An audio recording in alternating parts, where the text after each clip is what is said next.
Bonjour et bienvenue sur c2i.fr. Aujourd'hui, c'est la quatrième étape du développement d'une application full stack avec Angular côté client et ASP.NET Web API côté serveur. Dans cet épisode, nous allons voir comment compiler l'application Angular, compiler et déployer notre application Web API et déployer le tout sur un seul site web 2IS.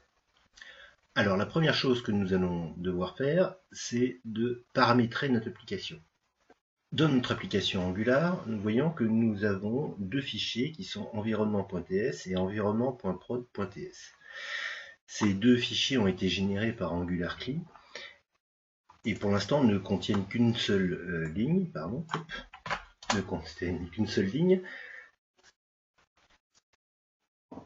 1, 2, 3.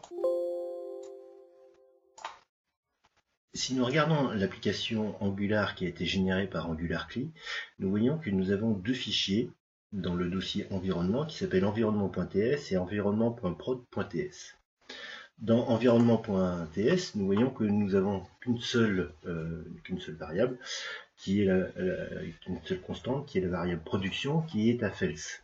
Suivant le mode de compilation d'Angular, si nous disons que nous voulons compiler en mode développement, il va utiliser ce fichier-là, et si il est en mode compilation pour la production, il va utiliser l'autre fichier d'environnement, environnement.prod.ts. Ces deux fichiers-là, on peut bien sûr les étendre et leur rajouter des propriétés. Donc nous, ce qu'on va faire, c'est qu'on va rajouter comme propriété l'URL de nos Web API. Donc en mode développement, l'URL de Web API, c'est le site généré par Visual Studio. Donc là, on a le localhost 2.8585 et donc c'est /API pour avoir l'adresse d'entrée de toutes les API. Donc une fois que l'on a rajouté cette propriété là, si l'on retourne dans notre service, donc dans notre service, vous voyez qu'on avait mis en dur l'adresse de notre API, et ben on va rajouter une nouvelle constante, une nouvelle propriété, qui va être l'API personne, par exemple, qui va être égale à, dans notre variable environnement, sa propriété API URL. Voilà, donc ici on va rajouter la référence l'import à environnement, et donc maintenant on a dans API personne ce qu'il y a à l'intérieur de API de environnement.api URL. Donc là-dessus on va rajouter plus personne pour avoir l'adresse complète de notre API personne. Et donc ici, au lieu d'avoir le nom en dur, on va dire que c'est la variable API personne. Voilà. Donc l'avantage, c'est que quand on va aller dans l'environnement de production, donc on va utiliser le fichier environnement.prod.ts, et là on va pouvoir mettre l'adresse URL exacte de notre site de production. Donc si c'est en mon site, etc., je pourrais le mettre ici à l'intérieur de cette variable d'environnement. Donc je vais retourner en 80. Voilà. Une fois que l'on a fait ça, on va essayer de sauvegarder. On va vérifier que tout ça fonctionne correctement, donc en faisant notre ngserve. On va retourner dans notre application Visual Studio.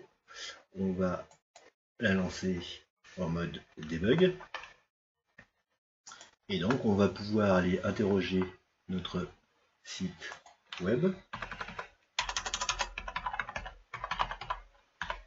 en 4200 pour voir le résultat.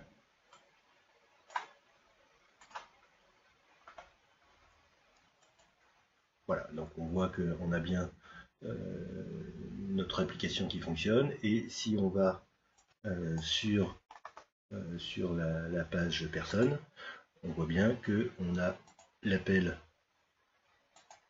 aux API personnes qui a bien été effectué. Donc on va essayer de personnaliser un petit peu cette page pour qu'elle soit un petit peu plus sympathique. Donc on va, pour visualiser les personnes, donc on va aller dans notre person.component.html.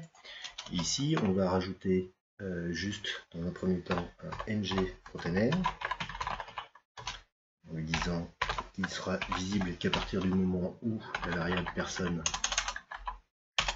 est renseignée. Et dedans, je vais rajouter, je vais faire une itération sur l'ensemble des personnes. Donc ng for personne of personne. Voilà. Donc pour chaque personne, je vais afficher mon ID et je vais afficher point first name et donc là on a lu donc à chaque fois que dans notre composant personne, vous vous souvenez qu'on faisait appel à notre service personne service, donc qui utilisait sa méthode load personne et qui allait chercher donc l'ensemble des personnes et qui l'affectait à la variable personne qui est ici de notre classe. Donc on l'utilise ici en disant pour chacune des personnes qui est dans la collection des personnes, affiche-moi un div avec l'id, le nom et le prénom. Voilà, donc je vais sauvegarder tout, je vais regarder si ça marche, et donc si je retourne dans ma page personne, je vois bien que cette fois-ci, on a interrogé l'API personne, et on a bien les trois personnes, les trois comparses de devops.be qui apparaissent. Maintenant que l'on a cette page qui est un petit peu plus sympathique visuellement parlant, on va voir comment compiler notre application Angular.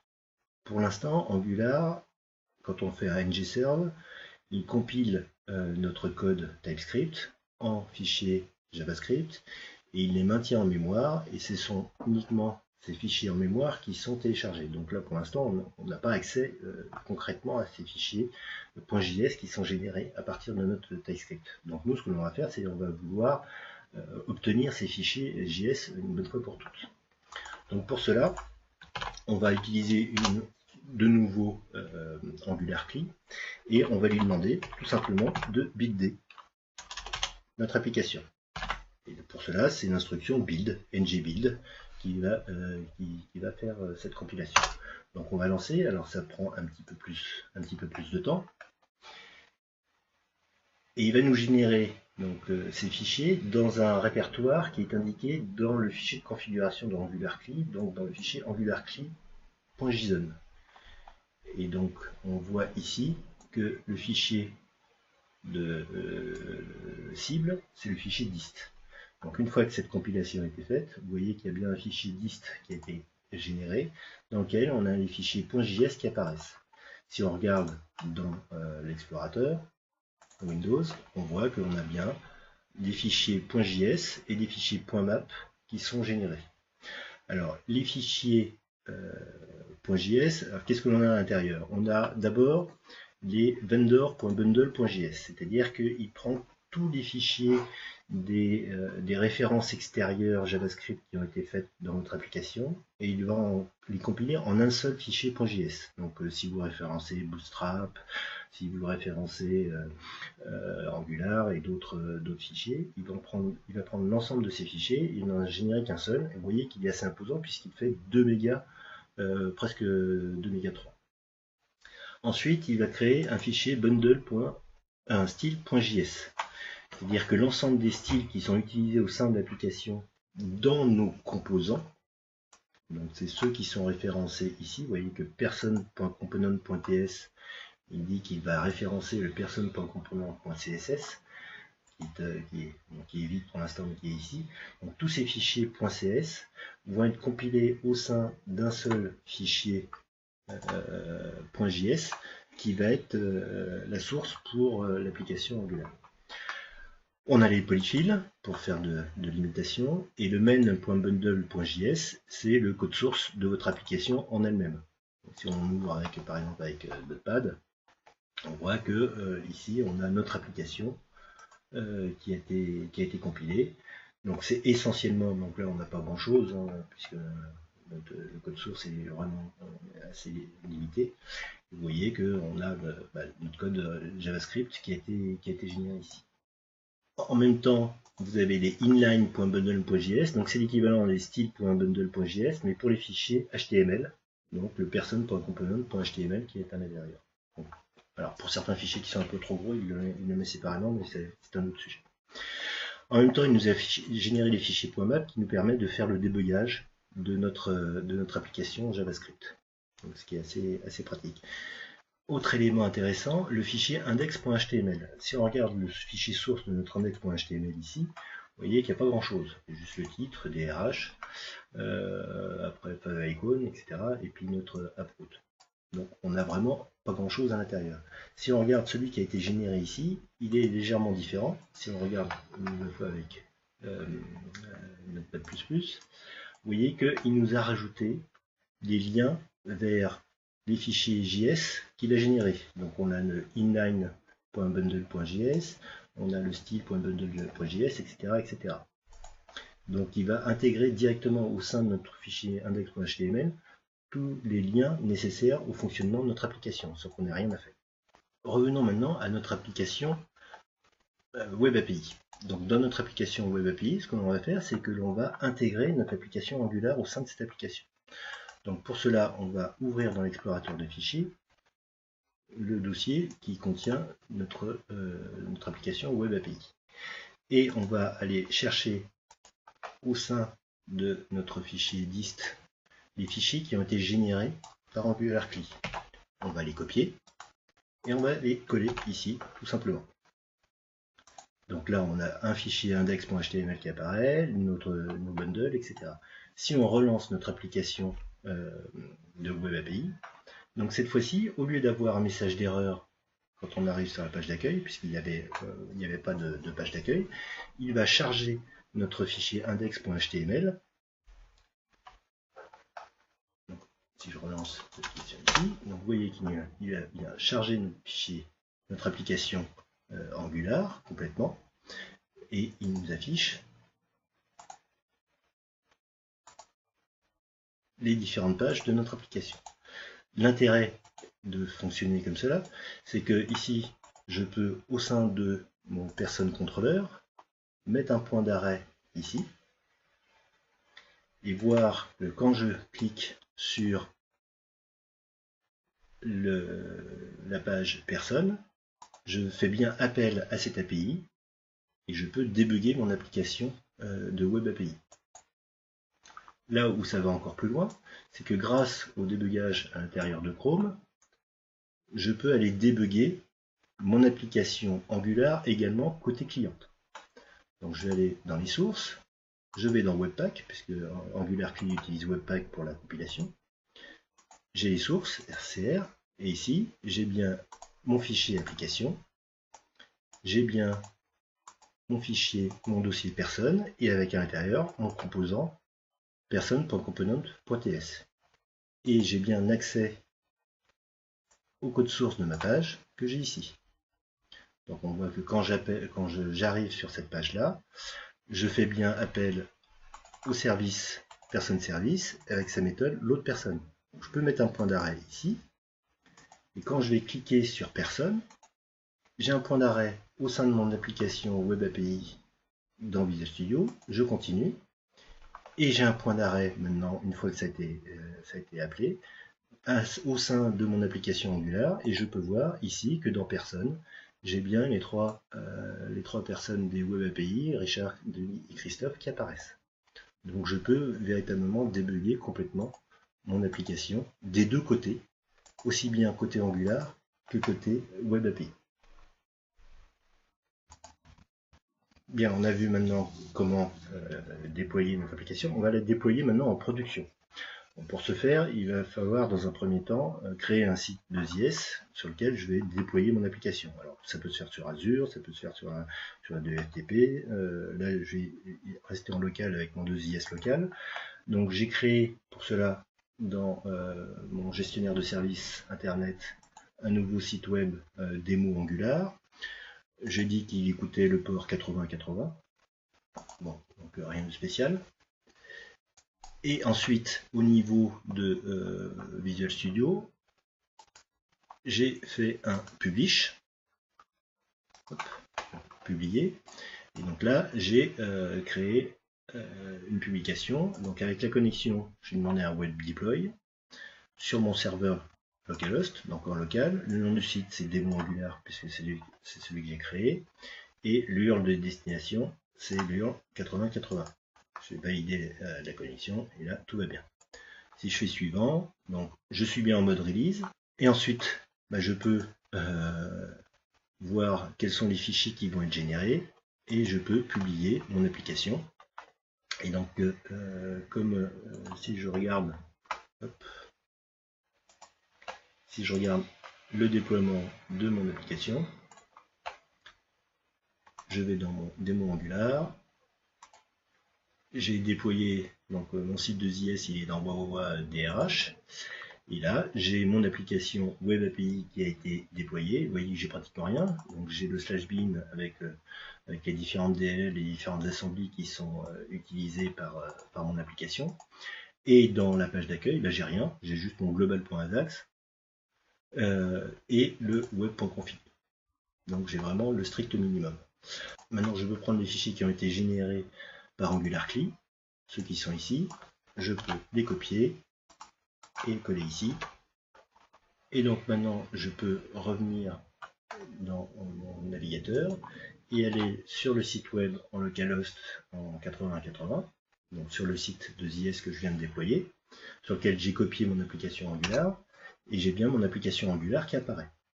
Alors, ce qui va se passer, c'est que quand je vais cliquer sur personne, si on regarde au niveau du network, si je clique sur personne, vous voyez que ici j'ai une message d'erreur. Pourquoi? Parce que j'essaye toujours d'aller en localhost 2.8855/API et non plus en 8080.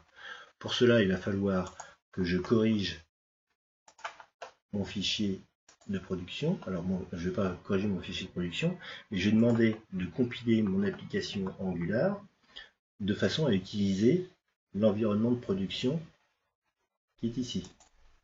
Donc au lieu de faire un ng-build bête et méchant, je vais lui dire que je veux compiler en mode production avec comme environnement l'environnement production, prod. Je vais lancer cette compilation. Je vais m'assurer que le dist n'est pas là. Donc là, ça prend un certain temps. Parce que qu'est-ce que va faire AngularCli? Il va utiliser le compilateur d'Angular, et le compilateur d'Angular va utiliser l'AOT, c'est-à-dire qu'il va essayer d'éliminer tout ce dont vous n'avez pas besoin. Donc au lieu d'avoir plus de 2 mégas de fichiers, on va avoir vraiment, c'est-à-dire avec les 2 mégas, on a l'ensemble d'Angular qui est à l'intérieur de notre fichier .js. Ici, on va avoir que ce qui est vraiment nécessaire. Et vous voyez que le bundle des vendors, donc là où il y a le code source d'Angular, il est passé de presque 2 mégas 5 à 320K. Donc ce qui est vraiment très limité. Et l'avantage, c'est que comme on a spécifié qu'on était en prod, on va utiliser maintenant la nouvelle variable d'environnement pour l'API URL qui sera le bon environnement. Donc je vais reprendre ce que j'ai fait ici. Je vais le prendre, je vais le copier dans mon application web qui a été déployée. Voilà. C'est bon. Voilà. Et donc cette fois-ci, si je fais un appel de localhost 8080, je clique sur personne, et là j'ai bien les noms des 3 compères de devaps.be qui apparaissent, puisque cette fois-ci, vous voyez que j'ai bien appelé le localhost 8080. Donc mon application là a été entièrement déployée de façon optimale, avec seulement 380K de fichiers .js, et on utilise bien les web API de notre application.